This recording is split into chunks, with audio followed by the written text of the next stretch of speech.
বালিশ চাপা দিয়ে বাবাকে খুন করেছেন। থানায় এসে জানালেন ছেলে। অভিযুক্ত গৌতম অধিকারী, তাকে গ্রেফতার করেছে বরানগর থানার পুলিশ। এই মুহূর্তে আমরা ঘটনাস্থলে রয়েছি, বরানগরের 24 নম্বর শিশির কুমার দাও রোড। এবং এই যে বাড়ি, ইতিমধ্যেই ব্যারাকপুর পুলিশ কমিশনারেটের অফিসিয়ালসরা এসে গোটা বাড়ি সিল করে দিয়েছেন। ডু নট ক্রস যে রিবন, সেটাও বাড়ির বাইরে লাগানো হয়েছে। পুলিশ সূত্রে ইতিমধ্যে যে খবর পাওয়া যাচ্ছে, ঘটনার সূত্রপাত আজকে ভোর রাতে।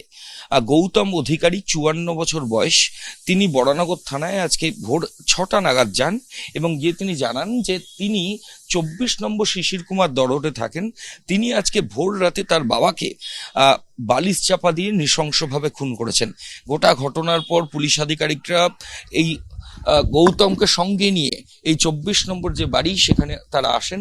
সেখান থেকে ইতিমধ্যেই যে কি কারণে খুন করা হয়েছে সেই সংক্রান্ত বিভিন্ন নমুনা সংগ্রহের কাজ পুলিশ আধিকারিকরা করছেন। বিভিন্ন তথ্য প্রমাণ সংগ্রহ করা হচ্ছে, জিজ্ঞাসাবাদের প্রক্রিয়াও গৌতম অধিকারীকে করা হচ্ছে। ললিত অধিকারী 74 বছরের, তাকে খুন করা হয়েছে। তার মেয়ে, তিনি একটি লিখিত অভিযোগ বরানগর থানায় রুজু করেছেন, যার প্রেক্ষিতে একটি খুনের মামলা পুলিশ আধিকারিকরা রুজু করেছেন।